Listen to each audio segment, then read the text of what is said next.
But first of all, if I can ask you to go onto YouTube and subscribe to our channel, where we've got more videos which may help you solve many problems.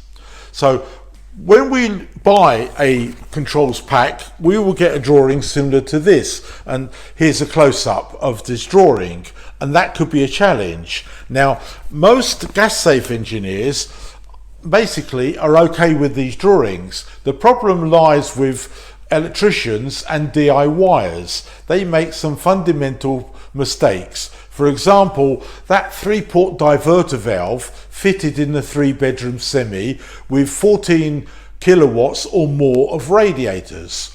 Two big faults will arrive. Firstly, the system is very difficult or impossible to balance. And secondly, the most important one is those big double Ks at the front of the house will not get the right temperature and will not heat those areas. So the boiler stays on and on and on, burning up gas and making the whole system much dearer than it should be. So we've tackled that in our book. We've also included here smart controls from Hive and Nest.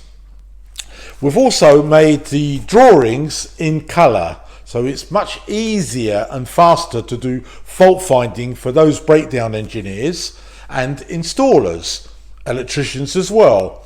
But we've also added in the back of the book all the phone calls that these manufacturers receive on a weekly, monthly, yearly basis. All the ones where they've got hot water and no heating, or how do I actually test a room thermostat correctly? Well, it's in the book.